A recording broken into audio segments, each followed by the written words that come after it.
Good morning. This is Tim Selden. I'm the president of the Montessori Foundation, and this is the Montessori Foundation's Global Classroom, our weekly webinar series on various issues of interest to Montessori educators. Welcome. I want to remind everyone of a few basic things. The first is that the session will last for an hour, possibly a little longer. Secondly, that you are all currently on mute. We will make it interactive. This is using GoToWebinar, a software that you may have already experienced. If you haven't, on the right side of your screen, you should be seeing a vertical rectangle, sort of blue and gray, and it's got a series of horizontal light blue marks across it. And those are drop-down menus. For example, you'll see one that says questions. If you want to direct a question at whoever is speaking or to me, feel free to write it there. If you want to send a message to one of us, you can do it through the one that calls chat. Both of them work. I'll be attempting to monitor and we'll periodically stop. And if you want to speak, just let us know that you would like the floor for a moment. I won't interrupt Randy or Stephanie, my guests, while they're speaking, but we'll take breaks at different points to allow you to ask your questions. We're so pleased that you chose to join us. This is an important topic for Montessori educators. Let me frame the general nature of the conversation. Montessori schools historically have focused on observation and what we would call authentic assessment. We observe, we question, we ask children if they would show us how they did something or explain it or teach it to another child. And we're taught to keep very careful notes. And those anecdotal notes of our observations give us an awfully good perspective of what's happening. We typically, in addition to our narrative notes, we have some kind of checklist, historically a list of Montessori lessons or materials for the 3-year age span that we're teaching. And we sort of track, one, what lessons we've given, two, who we've given them to, and thirdly, a child's progress. We gave the lesson, the child's working on it voluntarily on his or her own, or we sense that the child has mastered it. Montessori Compass and MRX are both software tools that attempt to allow that to be done in a more organized, professional manner online. But there's still the bugaboo of standardized tests. Standardized tests have been an issue for as long as I've been in Montessori, which is now about 45 years.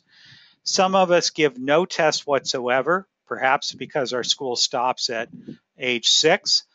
Some of us have children all the way up through high school, and we use no tests or we use minimal tests. But for a lot of us, we're sensing as the years go by that we're under more and more pressure.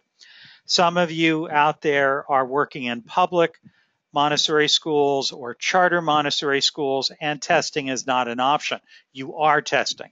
Others of you are working for schools that receive funding from the government in Australia, New Zealand, Canada. I just spoke with the folks up in Saskatchewan yesterday.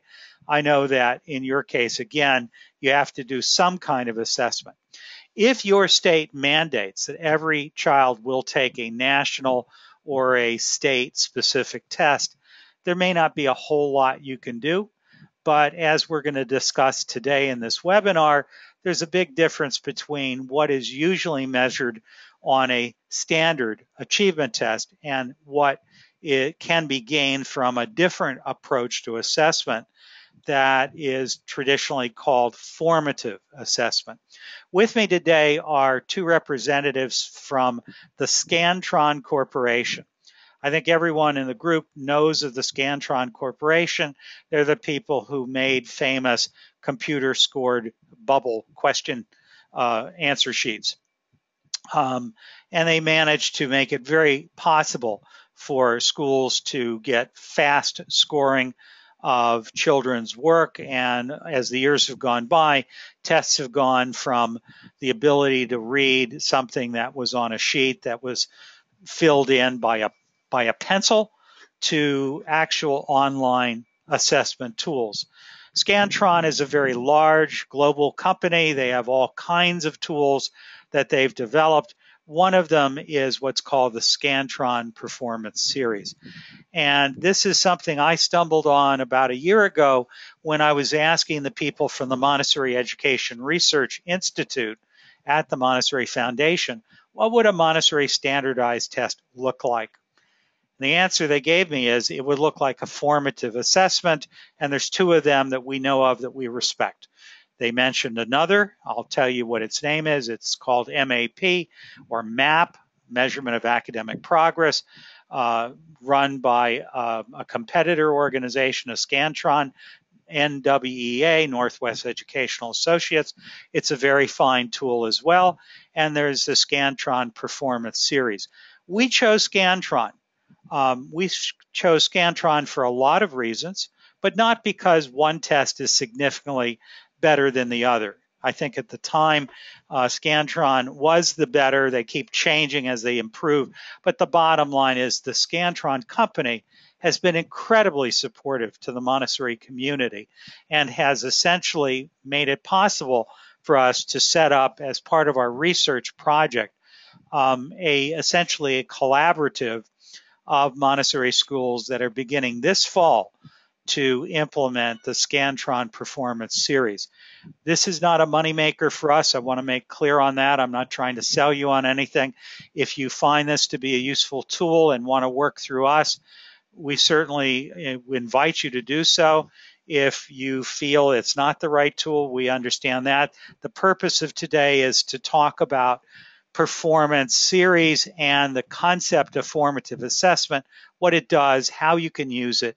And it's going to be a conversation between Stephanie Day from Scantron, who really is an implementing specialist with Scantron, with me, and hopefully if Randy can get audio access, with him as well, and with you if you have questions. Again, this is being recorded. And if the recording is saved correctly at the end of the session, I'll post it online, and I'll be sending out a link to everyone who was on the original invitation list. So Stephanie Day, welcome. Thank you so much, Tim. And Randy, I'll just put it out there. Are you able to speak over audio at the moment? I know he's on the call, so hopefully he'll be able to join us. But welcome. My name is Stephanie Day. I'm an education solutions consultant with Scantron, and I really specialize in standards-based assessment and measurement. And we'll kind of talk about what that means a little bit later. But I do want to kind of review our agenda for today. So if we look at our agenda, we're going to review.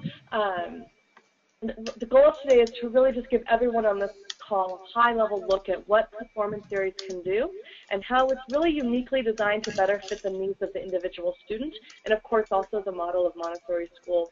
So we'll give you a brief overview of adaptive testing. We'll discuss some of our research in norming and content development, and I'll actually walk you through the day in the life of a teacher using performance series in our live software. So you'll have a good high-level overview. Hopefully we'll be able to answer some of your questions and then take a deeper dive with you folks as you decide if performance series is something that you want to use, a tool that you'd like to use in your schools. So we hope that you leave here today with some questions and also some ideas of how an adaptive test can really support your instructional model. Transition there. There we go. So before we begin, I really do want to talk about the differences between measurement and assessment. It's something that I talk about really on a daily basis. We all know that assessment in particular can be a four-letter word, and really for good reason. And we really get into the reasons why we assess. Assessment in theory should really always be about measurement and documenting a student's progress. But unfortunately, the traditional testing landscape, the word assessment in most schools is almost always joined by the word standardization. And in Merriam's dictionary, and I'm paraphrasing here, the word standardized is to cause something to conform to a standard. And in this case, in the case of education at least, something is our student, And that standard is typically a predetermined grade level expectation that may or may not be relevant for our particular students. So while the goal of traditional standardized assessment is still to measure student growth, it necessarily requires that growth be based on that grade level expectation. So, for instance, in a traditional assessment, a fourth grade student reading at a second grade level who progresses all the way up to a third grade level, an entire year's worth of growth in their reading, is likely to show zero growth on a standardized test. And the same is true for fourth grade students who's reading at a seventh grade level. Because teachers and their instructional impact are measured by gains that may or may not be relevant to their students and the students they teach, standardized assessments have had the unintended impact of incentivizing and even at times requiring teachers to teach from the test. So of course that's not something that we want. So the purposes of today, I'd really like to talk less about assessment and more about measurement, and we can kind of take a look at the differences. So while assessment is about standardization, measurement should be about personalization, and you'll see that in the ability to adapt to the individual needs and abilities of a student. Whereas assessment starts with a preconceived expectation in mind, true measurement should start with the student's ability, and at the same time be able to measure growth in individual gains based on the student's original ability, not based on a predetermined grade level. And finally, measurement, when done right, should encourage personalized instruction, should give you the tools that you need and the data that you need to get that student on their own journey faster and in a more personalized way, not encouraging teachers to teach to the test and requiring that of your teachers. So really this is what performance series comes out of, is this differentiation between measurement and assessment. And we really do believe that performance series is a measurement tool and one that should be used in a formative capacity. Let's take a look at that adaptive difference. When I talk about performance series, I'm talking about computer adaptive test. That means that every student is going to see a different test, every student is going to see different items, every student is going to take more or less time on that test and see more or less items. So when we have traditional assessments, if we look at our typical bell curve in a classroom, we know that we have as many as 7 different grade levels worth of knowledge, and in a Montessori school it can even be more grade levels of knowledge. So traditional assessments are fairly good at measuring students who are more or less right on their grade level expectations, really only going to ask you questions that it already expects you to know. What it misses, of course, are students in that boredom zone and in that frustration zone. So students in the boredom zone, those are your highest performers. They're the ones who are first done of the traditional test. You know, that test might give you some good information on what the student knows, but honestly, you probably already knew that.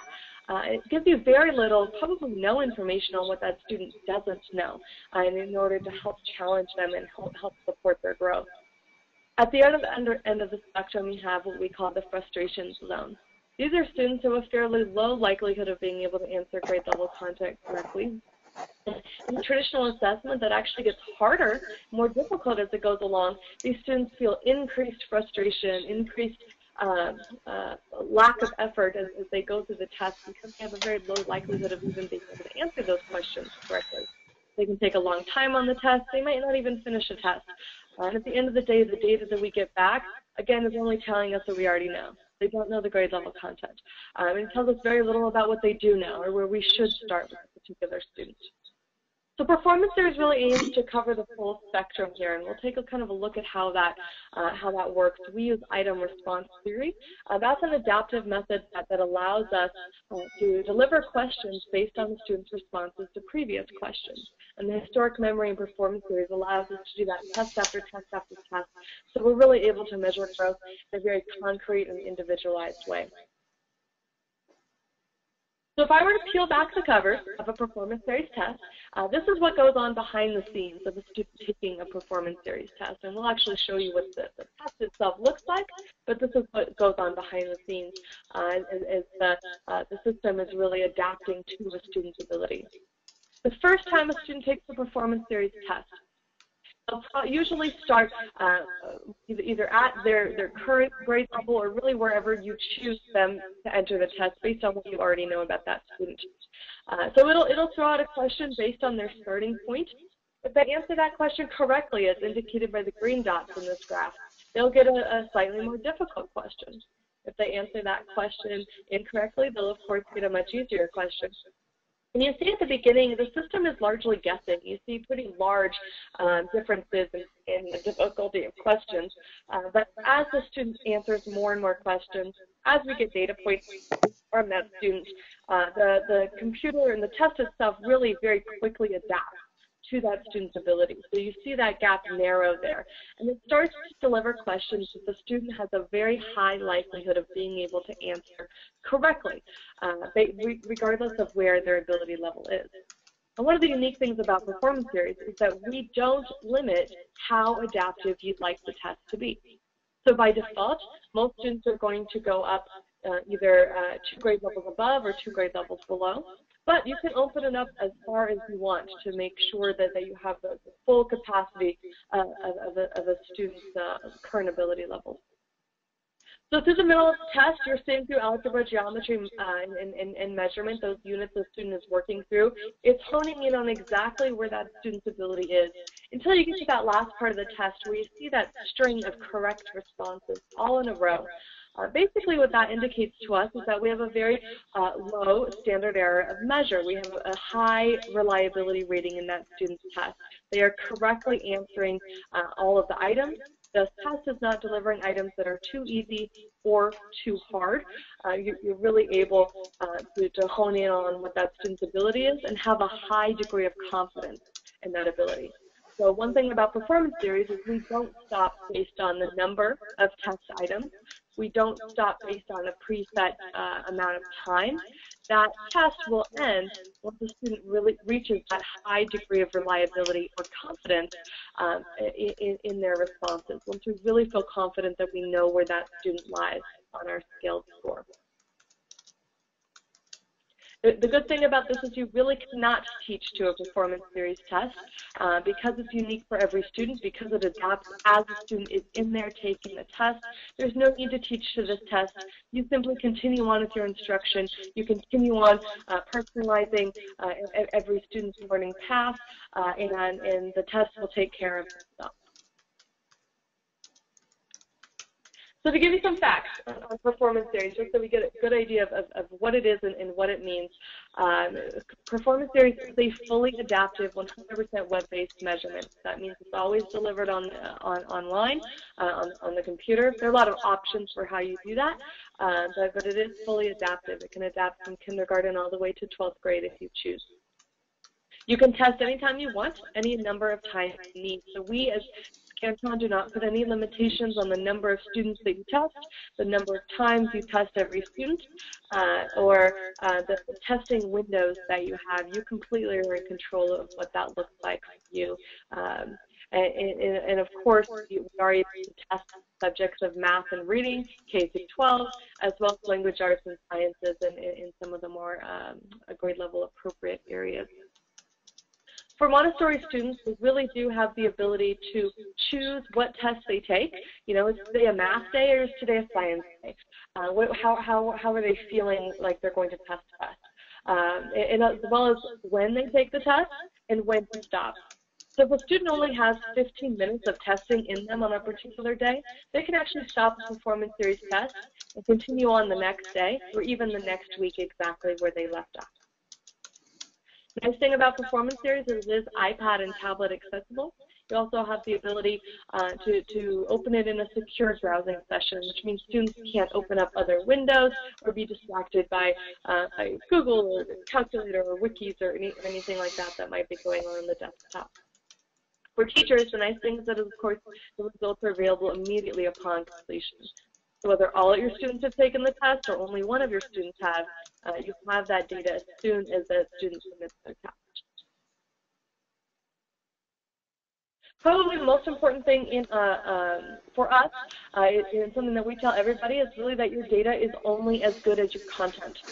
One thing about performance series that you will learn, and we hope that you will appreciate, is that we do all of our content development in-house.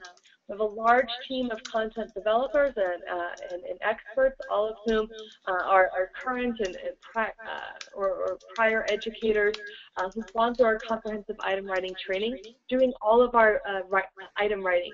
We don't commission any items. We don't reuse any items that have been used in other kinds of tests. Your students will see new and original items all the time. So our first stage is to go through that item writing process.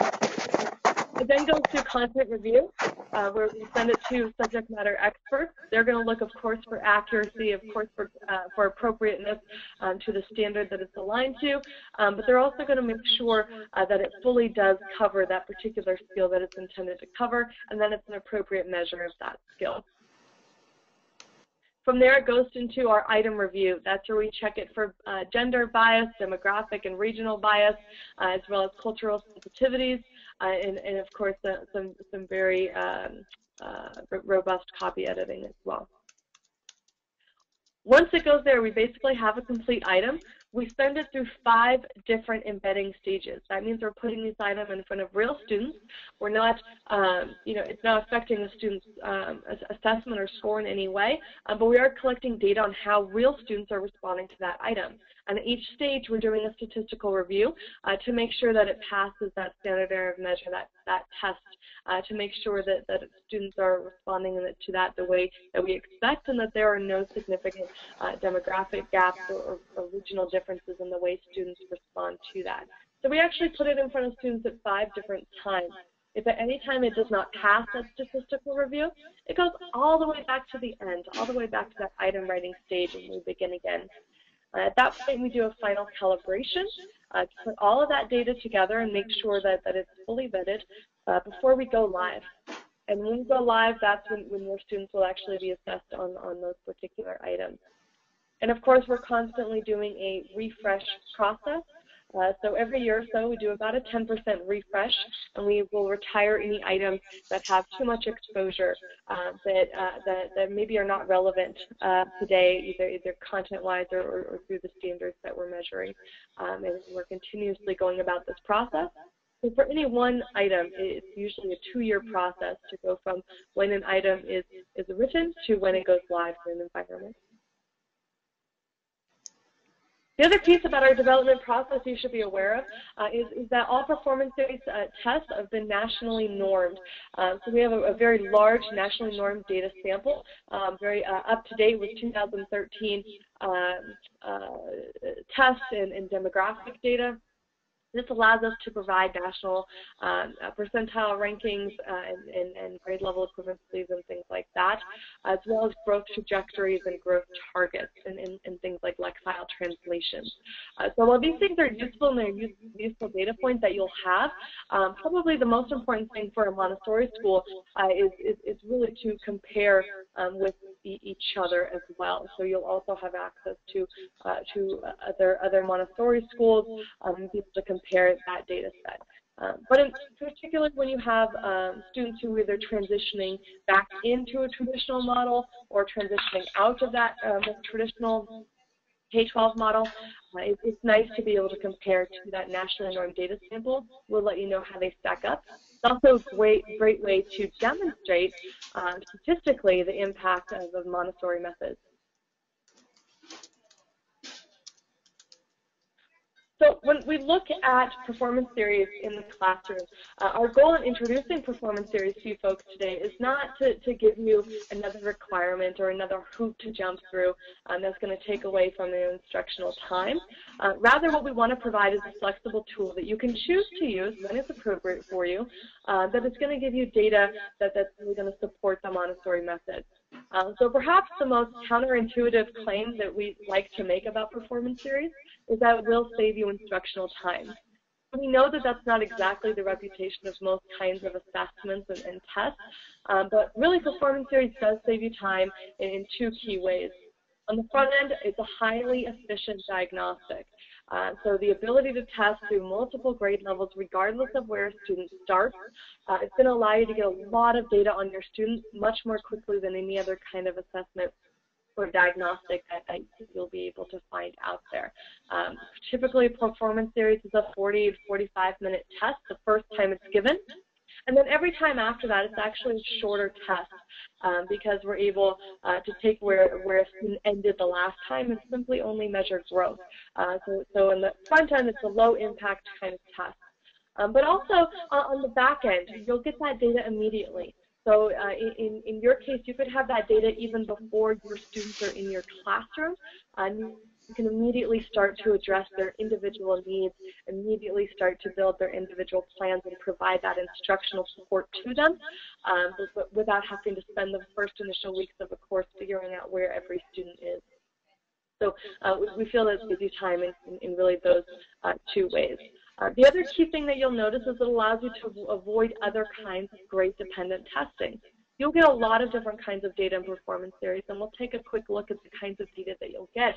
But it allows you to get everything from comparative scaled scores to allow you to track students based on their peers and based on their own personal growth trajectories. But it's also going to give you complete standards-based data in the form of suggested learning objectives that are going to allow you to build out specific plans for those students. The result of avoiding that grade-dependent testing is that you can measure growth equitably. So because we're measuring where each student starts at the beginning of the year and measuring their progress towards the end of the year or even the middle of the year, you're able to get a much more accurate growth measure and one that's going to support your program and support the impact that Montessori methods are having.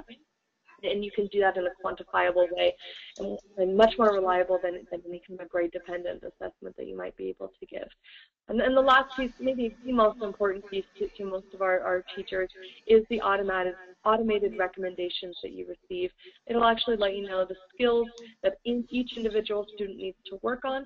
It will also let you identify some instructional resources, some study guides, some sample items that are related to those skills.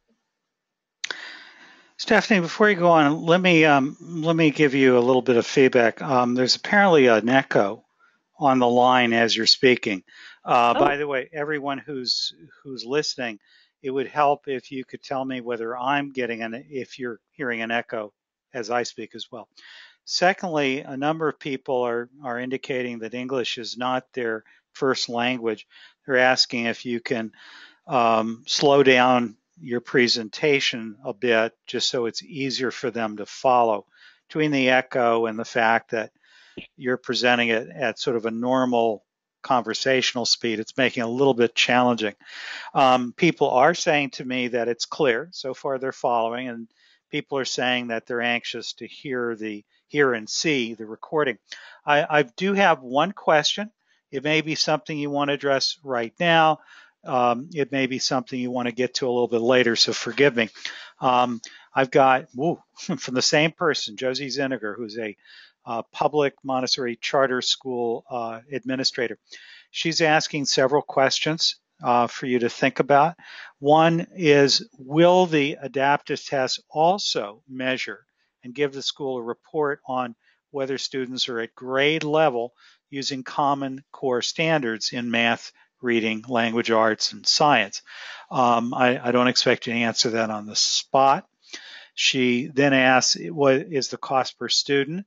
The answer, Josie, to all of you is yes, it's per student, $16 a year, which includes all of the tests that we mentioned in the email. In other words, it's their full suite of the performance series for K through 12th grade.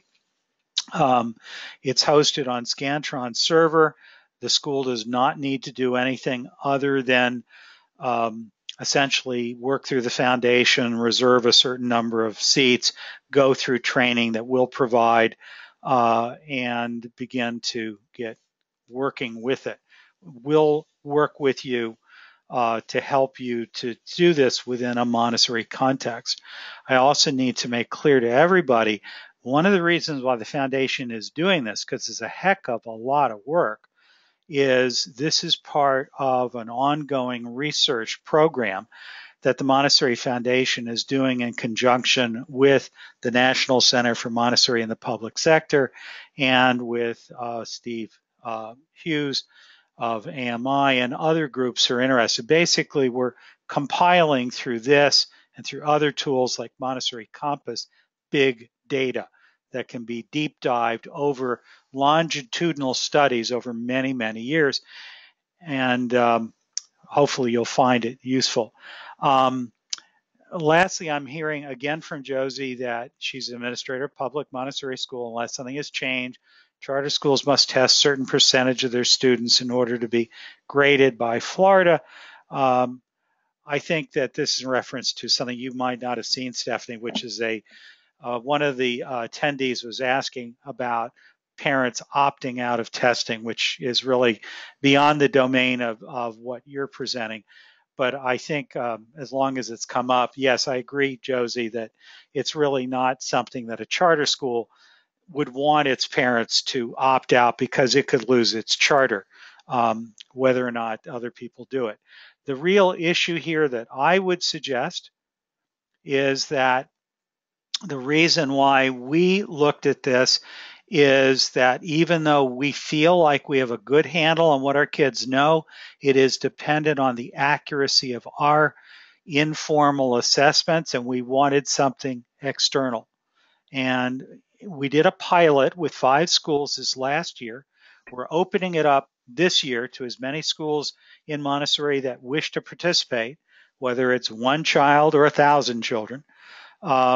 And we want to begin to collect the big data as well as help you, if you find it useful, to get the kind of detailed analysis that we were looking for and that we found in our first year of studying this in the 2013-2014 year. Stephanie, thank you for patience. Please carry on. There's lots of questions coming in. I'll interrupt again a little bit later, but let me continue. Yes, great. Well, we'll definitely pause and make time for questions. And to answer that first question that came in there about if the test is capable of measuring grade level via Common Core standards, certainly performance series is fully Common Core aligned. You can actually absolutely measure grade level progress through Common Core standards. You also have the option if Montessori chooses to turn on a grade level equivalency in your environment. So you actually get a grade level estimation. So there are those options there. Getting back into your point, Tim, I did want to talk a little bit about the value of Montessori's kind of unique setup here. So the option that you have being able to opt in to this integrated environment will be that you do have a complete national data pool specifically of Montessori. So you have the ability to create your own customized groups amongst this pool, to create your own performance bands that are really relevant to Montessori students and Montessori teachers. So there's a huge benefit of being together in that integrated system. You're going to maintain the flexibility of your school level configuration in terms of how often you test and who you test and what tests you take, things like that. But you get the benefit of aggregated data and reports.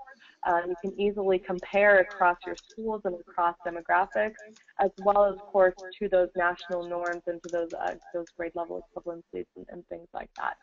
So there's a lot of benefits in the specific Montessori setup, in of course, adding towards that ongoing research project that's going to allow you to collect some really solid data and look at it together.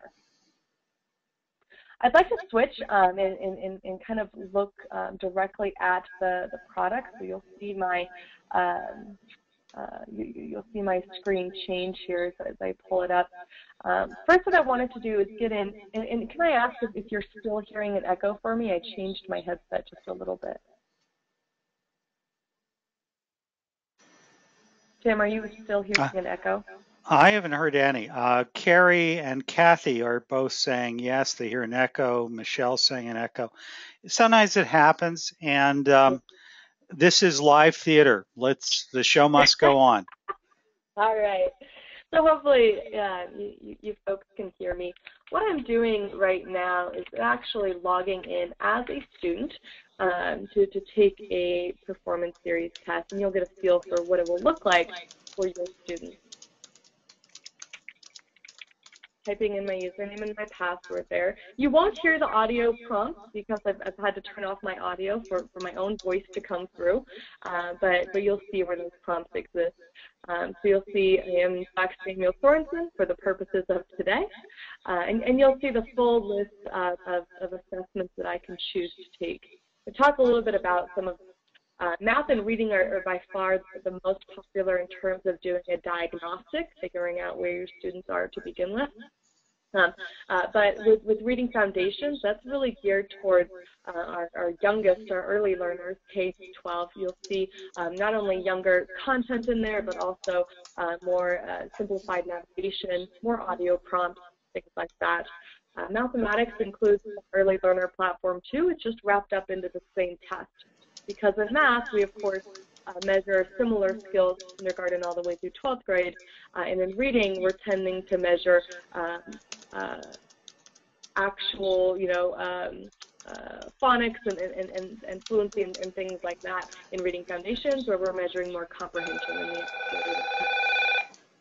For higher grade levels of math, you have the ability to add algebra and geometry, and of course you also have language arts and in general science too. For all of these tests, we're continuing to add items to these, so they'll look very much the same from this standpoint, but know that content development is always going on behind the scenes. I'm going to click into a math test. It's the easiest test for me to kind of show what the adaptive nature is. And you'll see that audio prompt. You're not hearing it today. They'll ask to make sure that I have audio, usually with headphones for most students. And that's just because some, especially the lower end, more adapted questions are going to include audio supports and audio prompts to help the student answer that question correctly. I have a great question for you, Stephanie. I will ask you right now. People are asking if we need customer service, if they're Montessori schools coming through the Foundation's consortium, can they contact Scantron directly, or do they have to go through poor little Tim Selden and his little staff? Yeah, that's a really good question. And we have different kinds of support setups for different districts, but certainly we have the capacity to handle support calls if that's how you choose to set it up. Other folks might have a first-tier response in-house and use us as a second-tier response, but it really is however you choose to set it up on-site.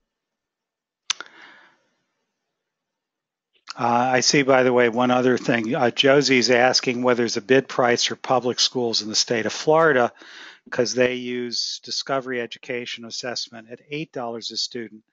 And I imagine if it's a public school district, they have a much bigger pool than we do. So I will, Josie, and anyone else who want our public schools and think you can access it through your public district, I'll be happy to put you in touch with Randy, who at least serves this part of the country, and he may be able, if you're outside of Florida, he may be able to pass you on to the right person. Or you can contact your local school district. But for private schools, that's not going to be relevant. We're on our own. Oh, Randy is asking to be unmuted. Hang on a second, Stephanie. Let me find Randy in this long list and let him talk. Actually, Randy, if you called in, I can't unmute you. You should be able to unmute yourself. Let me just see, though. Hold on. Sorry, everyone. It's always interesting. I'm not a professional radio host.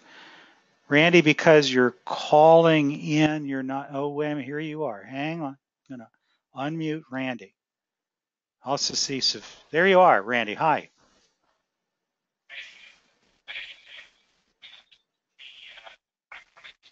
Oh, it's really hard to hear you, Randy. Yeah, Randy, that isn't working. Randy, I'm sure you're hearing this. I think your mute is on your phone. And I suspect if you look, I'm trying to think of how you get in audio. Let me just see what the unmute button is. Telephone. I put myself on telephone for.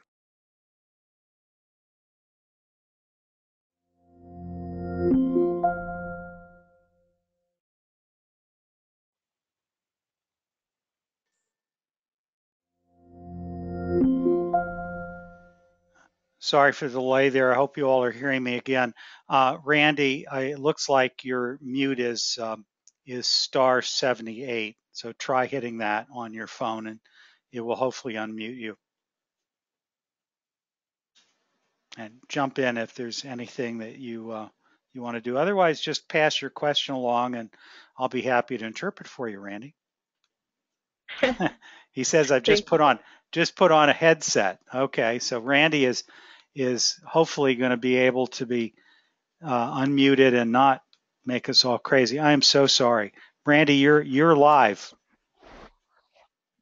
Can you hear me now? Yes. Hi, Randy.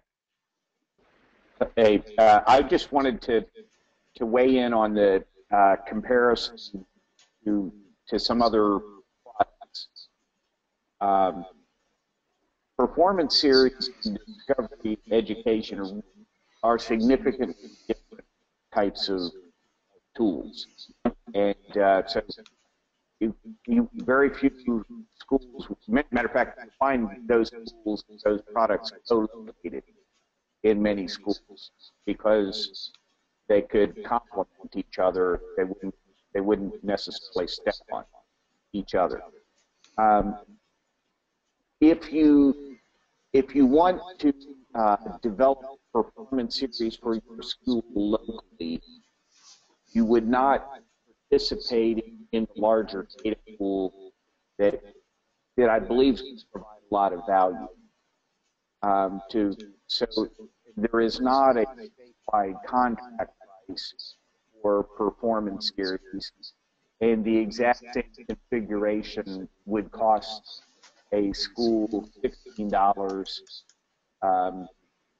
If you could contract direct through Scantron, or you could contract through the Montessori Foundation, and the pricing would be the same. There's not a pricing advantage or disadvantage to the schools in that regard. So I hope that answers the question about the discover and pricing, discovery education, and contract pricing in Florida. Thanks, Randy. Again, I'm going to give Josie and anyone else who asks your contact information so they can speak to you directly. By the way, you're coming in and out, so apparently that particular headphone is not working wonderfully. So if you have anything else you want to share, just send me a text and I'll be happy to read it for you. Okay? I am sorry to interrupt. Stephanie's doing such a great job. It's okay. It's okay. Technology is always challenging. Stephanie, carry on. We're getting lots of questions, but you do your thing. Hopefully I'll answer some of them, especially as we get into the product. I hope to answer a lot of the questions that are hanging out there, but we'll pause again. So I'm in here taking a student test. You'll notice that you have some audio prompts. This is a fully audio question, so you're going to get that little light bulb reminding them to click that audio button. I'm just going to go ahead and guess through here. You'll notice if I get some questions correct, it's going to be slightly easier. If I were to get some questions incorrect, it's going to level back down to a more simple question. I'm just going to continue to guess here so you can kind of feel it adapting. You'll see the audio support questions tend to be more once I've leveled down, but a lot of different kinds of questions here. The key is as I'm going along, the computer is, of course, taking in all of the data I have to deliver the most appropriate next question. So the chances of a test being too easy or too hard for a particular student is very rare. You'll also find that it's very hard to cheat a performance series test. You'll see as it's hard for me to just kind of like flip through here. I have no idea what kinds of items are going to show up next on my screen. There's really no way to tell. And for a student who might say just be selecting B, as I go all the way through, performance has what we call a built-in goof-off detector. And that is going to, if the student is answering too consistently, say C, C, C, C, or A, B, C, A, B, C, it's going to reach a very high standard error of measure, which means that test will be automatically fulfilled. So if a student is not answering realistically, or if in a reading passage, a student's not taking time to actually read the passages, it will automatically fail that test. So rather than waiting for the student to complete the whole test and getting their information back and realizing that they goofed off, it's going to let you know while that student is taking the test. It will end the test for the student. It will ask them to go see their proctor or their teacher, and the teacher will get an alert as to why that particular test was spoiled. Now, I mentioned that students choose when they start and stop a test and how much testing they do at any time. You see this big X here. I can stop my test at any time. We do recommend that students complete the test within 2 weeks to have the most valid results. But really, they can take as long as they need to be able to complete the test. And once I stop this test, I'll have the ability to go back at any point and start right where I left off. Not with the same item, but rather at the same skill and ability level. So that's just a really brief walk through from a student's perspective. I'm going to switch gears and kind of walk through the day in the life of a teacher using performance theories. And I should have my password correct if I do that. There we go. So I'm logged in as a teacher now. I'll just throw it out there as a disclaimer that this is actually an integrated environment with the sister product that we have, Achievement Series. So some of this stuff is based on Achievement Series, not going to be relevant to you, but we'll just walk through what a teacher sees of Performance Series specifically. Teachers are going to spend most of their time in this classroom tab here. As soon as the student is done taking a Performance Series test, they're going to be able to view this data that you see. So I'll have a drop-down of all of the classes that I teach. In this case, I'm in as a 7th grade math teacher, select a 7th grade math class. And I'll have all of my subjects here. So even though I'm a math teacher, I can still look at my students' scores for reading. I can still look at their scores for science, etc. I'll click into math, go into one of the units of that math test, and it'll bring up what we call the classroom dashboard. This is my first real look at how my class as a whole is doing before I start to look at the individual students. What I like to do from this point is to sort by scaled score. It's going to allow me to start to visually group my students. That scale score is a very important score in Performance Series. Basically, every student, kindergarten all the way through 12th grade, is going to fit somewhere along this scaled score from 1,300 to 3,700. And what this scaled score allows you to do is really accurately measure growth over time, year over year over year, as well as make more accurate comparisons across demographics, across schools, things like that, because it's a consistent scale for every single person. So I have my rankings here. I can start to group my various students. But over here, I have my objectives. And what you're seeing is a very long list of objectives that includes all of the small granular skills that were measured in a Performance Series test. But I might choose to only look at my standards, in this case, Common Core. So if I wanted to only look at my standards, it's going to be nice because it will tell me just what standards I'm actually teaching. I'm going to have fewer skills, but I could toggle back and forth. If I identified a Common Core standard that needed work, I might want to know what some of those more granular skills that make up that standard are and how my students are doing. So these standards are listed in order of attainment. That means that the first standard will always be the lowest standard at which 100% of your students were able to show mastery on. So in this case, it's a 2nd grade standard, 26 out of 26 of my students have got this. But the very next standard will show, one of my students has not mastered this particular standard. And as I start to scroll down, it's going to be listed in that order, where now I have 10 out of my 26 students who have not mastered a standard. At this point, there's probably something going on at the whole class level, or at least a small group level. I want to know exactly who those students are, so I can click on that student icon and get a list of students who have showed mastery on that objective and a list of students who have not. I see my standard up here, and I can access resources to begin to teach to that standard. Resources here, for the most part, are going to include Skills Connection Online. That's internal. It can be anything from a customized follow-up assessment to some practice items. It can even include some of those targeted study guides that you see. And those study guides are going to be the range of needs that I see throughout my class. I might also, if I have NetTrekker, if I purchase NetTrekker separately, I can link up that NetTrekker license to my performance series results too. There are some options there. The key there is that you're going all the way from that classroom level, looking at it from a standards point of view to identify the standards your class or groups of students need to work on, and then I'm going in and seeking out objectives. The next stage is to really look at it from an individual student point of view. And so for here, I might look at a student who is below average based off of my performance bands. I'll go into Samuel Sorensen. He was the student that we were in testing as. Stephanie, here's a good question that just shot in. Are the low, average, and et cetera ratings measuring grade level proficiency, or are we talking about national percentile rank? Yeah, that's a really good question. I'm glad it was asked. The defaults that you saw on my previous screen are based off of our nationally normed data sample, and that is certainly changeable. So most people, what they'll do is for the first few years, base those ranges, base those colors and those cut scores off of our nationally normed sample. But as you get a year or two's worth of data for your own students, particularly for Montessori students who are going to progress differently, then you can actually customize those however you choose. But by default, they're based on our nationally normed sample. Do I remember that one of the options is that somebody could use state norms?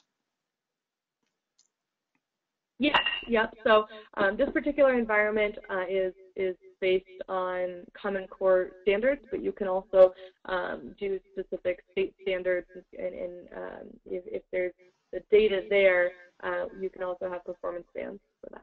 Right. Now, just to be clear, those of you who decide you want to be part of the National Montessori Consortium, there the goal is both to help you get this up and running and get used to it, and to create a pool of data on a national basis. And we're going to ask if you'll choose to use a national standard, but an individual school can switch and go to whatever are the available standards that you want your children to be measured against. And the same data, I'm assuming, can be displayed differently. In other words, the child has taken an assessment over, let's say, 6 times over 2 or 3 years. You can change the view, right? Yeah. The data, all of our tests are aligned to both Common Core and all 50 state standards, so your data is going to remain intact. You switch it, we switch the alignment in it, and your standards will display differently, but the data will be the same. One other thing for the Montessori audience that we're talking to, someone asked whether you could print these reports out, and the answer is, of course, you can. They're much more interesting when they're used by the school, usually by the teacher, live, because then there's typically hyperlinks. And those links, which I'm sure Stephanie will talk to us about a little bit, can be quite useful. But yes, you can print them out. You also have the choice. Do you want to share this stuff with the parents? Or do you just want to have it there in your hip pocket to back up your teacher's observations and your own internal assessment strategies? You know, that's up to you. We ourselves at the lab school here in Sarasota, we don't make a big deal about these assessments. We don't use the word test. And we really want this to be as low key and not intrusive on the children's lives as possible. It's just another task that they do. It gives us an insight in addition to our own observation, but it's backed by nationally normed, standardized data. And so that's the key tool here. The other thing I think might help the average listener, this is the kind of test that if you were a tutor or running a tutoring center, this is what you would use to measure incremental progress on specific objectives for a child where you're really zeroing in on what does she know, what does she not know. And it's not that you would use this every day. God forbid you would do that. But it shows you over time, let's say 12 weeks or so, you can see specifically how the child has changed. Yeah, that's a really good point, and we're actually we'll take a more of a look at the reporting in just a minute. But to take a look at, say, an individual student, that's exactly what we're going to do, is start to identify the specific skills that student knows and that student can work on. So to give you a little description of the kind of data that you'll get from performance series, I mentioned the skills score already. I've also mentioned the standard error of measure.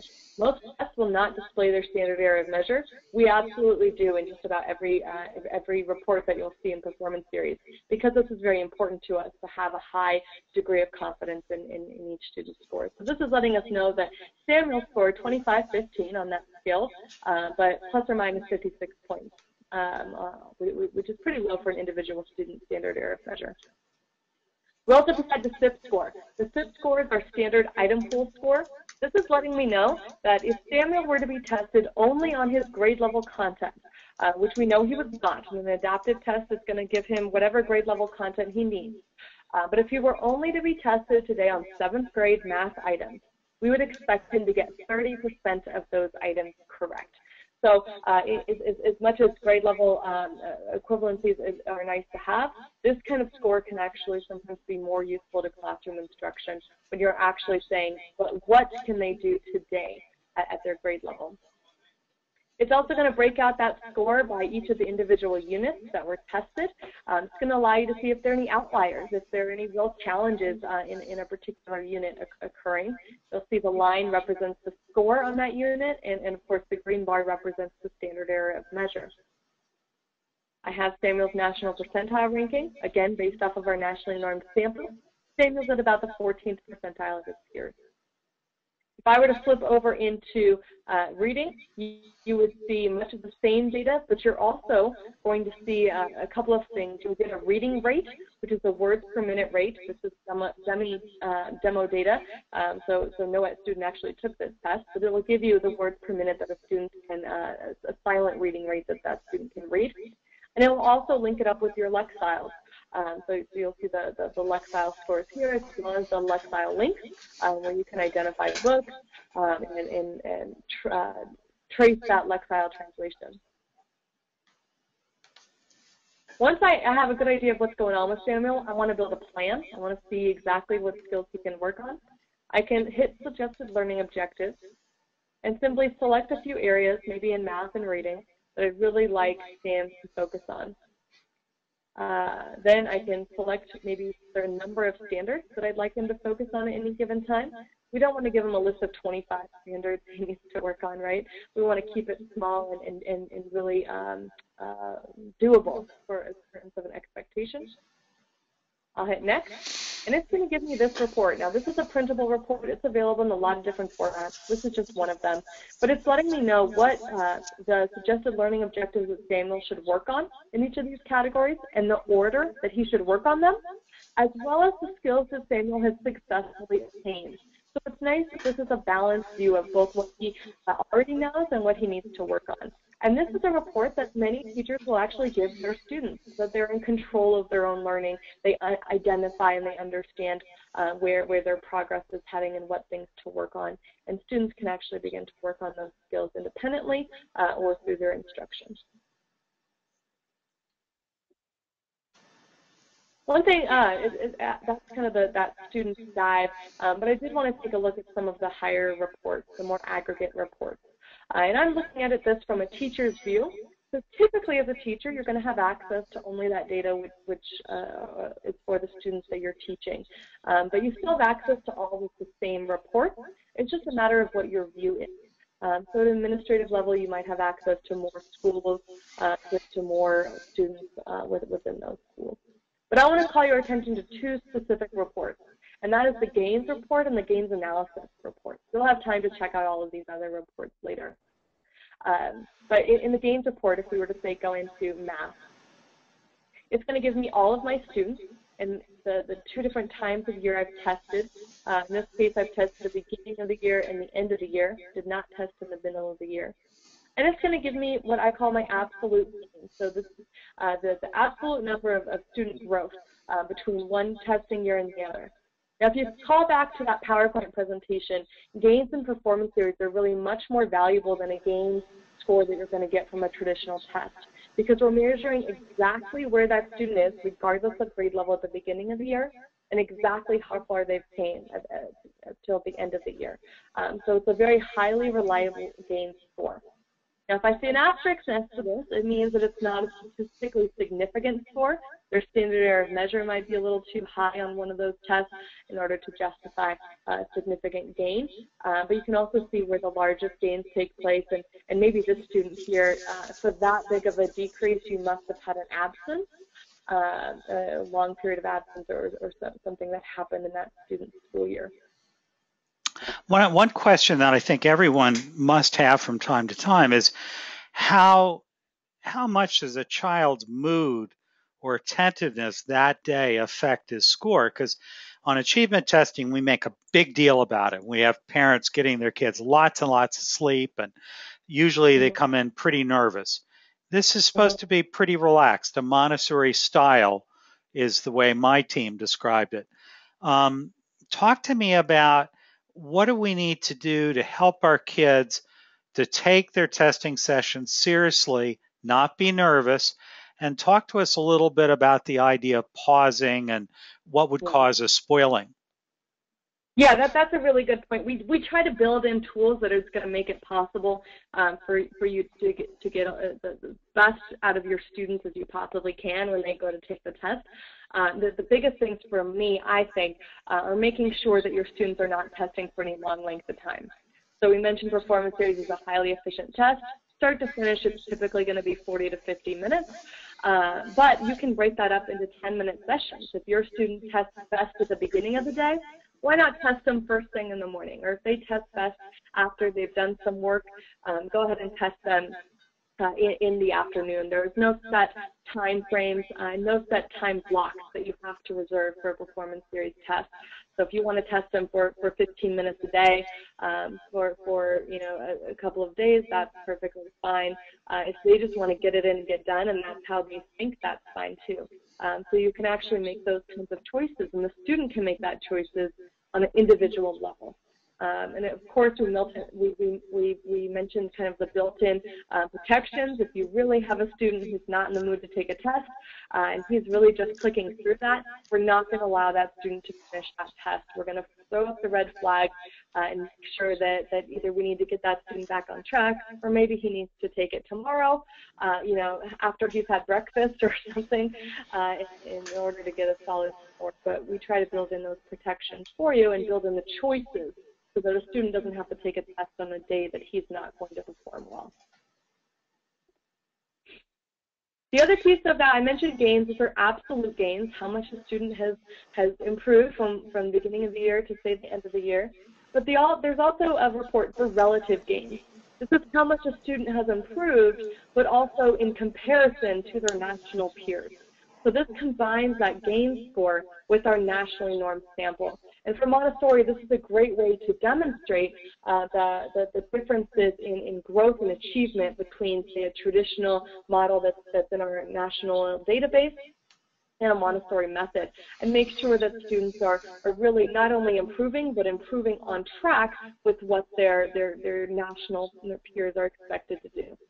So in this case, we're comparing students who performed at a similar scaled score, not a similar grade level, but a similar scaled score at the beginning of the year, and comparing their progress towards the end of the year. So in this case, I have Samuel. It's setting a target for Samuel based on his national sample, and it's letting me know if he's met that target or not, as well as what growth category he's in. So in this case, I can see that he's far below other students who scored similarly at the beginning of the year and what we would expect them to score at the end of the year. So Samuel is below his national peers in this case. I also have students who are above, significantly above that target. So they've met their target, they're above where their peers are. So it's just another way to sort. I'm looking at these reports from a teacher's viewpoint, but you can also aggregate these reports by school. You can aggregate them by demographic, by customized group, even by class and course and staff member and things like that. So just one view of these reports. We really do view them as a rubric cube, meaning we provide you with a set number of interfaces, and you decide how you twist and turn that in order to get the data view that you want to have. We've had a couple of really interesting questions. One is, in terms of the suggested learning activities, what kind of things might you see with an above average child? I mean, I know I've seen kids who essentially are blowing through the exam, and I'm assuming one of my options is to, in some way, just encourage the test to keep pushing higher. But will it eventually stop giving suggested activities because it feels the child has reached all the goals? It's possible, yeah. So if you reach a student who truly has full mastery of every single standard within a unit, which is rare, but it does happen, then it will just say no suggested activities for this particular unit. Now, what I've never seen is that to happen for an entire test. And especially for our math and reading tests, we go through 12th grade. It's the very high end of ability level in 12th grade. So students should be able to test all the way through that. You can certainly open that up if you'd like to. And let's say if in math they really are reaching the end of that 12th grade level, then we recommend moving them onto algebra, moving them onto the geometry test. That's going to include those years 1 and 2 of algebra and geometry, and to challenge them even further and allow you to get different kinds of data. So we, especially in your 11th and your 12th graders, there's a chance that they might, kind of test out of it if they're truly operating at a college level. But typically you'll see that happen only at the unit or the skill level, not usually at a full test level. Sure. Another question that's being asked by Melanie is the test typically 40 minutes for a 6-year-old too? I don't know of any differences between ages in terms of how long it takes. The big difference is how many times they've taken a performance series test. So the first time you test in performance series, regardless of your age or your grade level, it's really going to take about the same amount of time, and it's really based on 2 things. One, the system doesn't know you as a student. It's collecting information about what you know and what you don't know. And 2, it has to reach that reliable standard error of measure. For every student, it goes through those 2 processes. Now, once that same student goes to take the test again, say in the middle of the year, at the end of the year, then it's going to be a shorter test because it already has some idea of what that student can do. It's going to start them where they left off and measure their growth. So then that's when you'll see a decrease in tests. What we do see with our younger students is, of course, that test will be broken up into multiple sections so that they're not ever testing for 40 minutes. Yeah. Another thing for those of you in the Montessori community, we're typically still doing a lot of work that's with concrete materials, and the children are not necessarily moving as quickly onto paper and pencil and thinking abstractly. And on a preliminary basis, I'm seeing schools that are saying things like, I think I would rather not use all the tests with my 6-year-olds. We're only going to do reading formation or whatever. This is something that as an individual school you want to play with. One last question that came in, there's a lot of questions, some of which I'm going to deal with off screen. People are asking about the opportunity to play around with the tests. And Randy has provided me with essentially a demo test area where you can pretend to be a child. So I'm not going to turn that loose in the world because it would overwhelm their site. But if you contact me individually, I'll be more than happy to send you his information on that. I've also given you access in that original invitation to this. I gave you the website for the performance series so you can go around and explore yourselves. Again, any school can buy this. At the moment, there's no cost advantage to being part of the Montessori consortium because we're just starting. As the group grows, our costs will eventually begin to drop like a school district, and we'll pass that along. But in the moment, we're just setting up and beginning to work with those of you who are interested in doing it this year. And the main advantage, as I see it, is you will have the foundations coaching as well, and you'll be contributing in a serious way to Montessori research at a national, if not international level, because we do have schools outside the United States who have done this. Stephanie, please, thank you. Carry on. Yeah, I just want to wrap up. I hope you guys got a good view of kind of that high-level day in the life of a student and day in the life of a teacher using performance theory. So I just want to leave you with some kind of words from one of our partners, Adams 50. Now, Adams 50 School District is not a Montessori district, but they do use a very unique personalized model of competency-based learning, and they've, for the most part, completely done away with grade levels. It has made for them largely traditional grade level assessments largely obsolete for them. So they adopted performance theories as a way to measure and report on individual student progress in a way that was meaningful to them and their curriculum. So we have a few folks from Adam 50, Dr. Oliver Grunham said Scantron is provided with tools needed to validate student and teacher support decisions to move students to the next performance level when they are ready.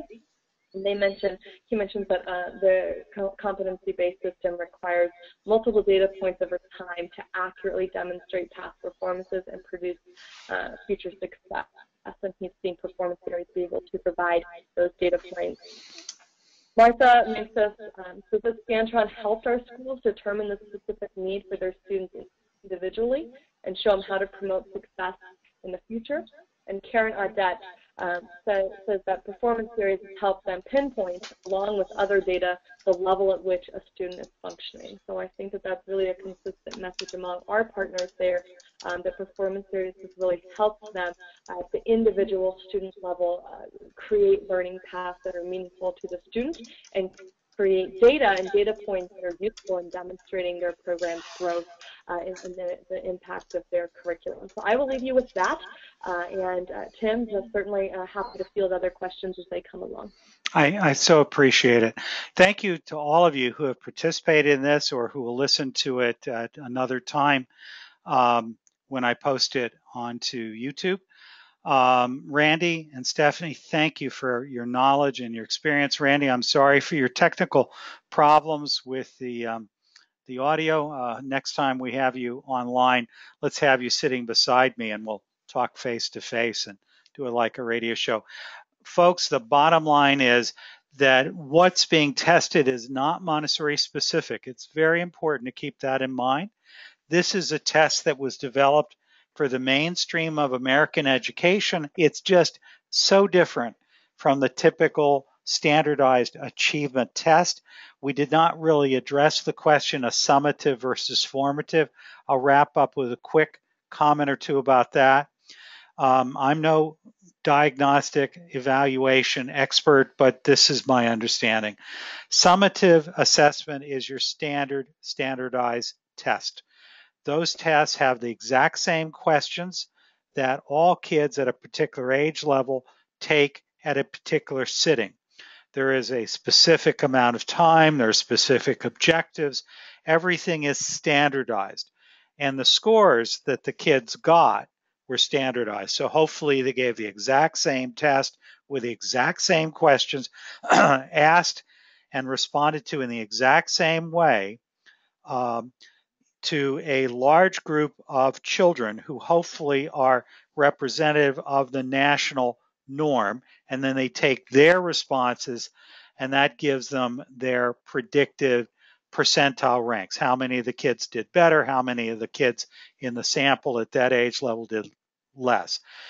The formative assessment strategy that Scantron is using, which is also called adaptive testing and so forth, is meant to be used as part of what a teacher does to help children in the formation of knowledge. It's meant to track over time, to demonstrate progress, to make predictions about what you might want to do next. And it's a tool that is used to help you form your plan for children as individuals. And what makes Scantron distinct is that it is adaptive. So Montessori educators have been doing formative assessment for a long time. Again, it's just informal and it's not objective. It is very subjective. Scantron is nationally normed. It is objective. And from the pool of questions, it's adapting to the child in the same way that a very few other tests that I've seen, the Woodcock-Johnson Individualized Achievement Test to some extent, does it crudely, where it figures out what do you know at the ceiling, at the bottom, and it starts going up until you start having difficulty, and it produces a range of questions. The difference is a much, much bigger pool of questions that you are drawing from.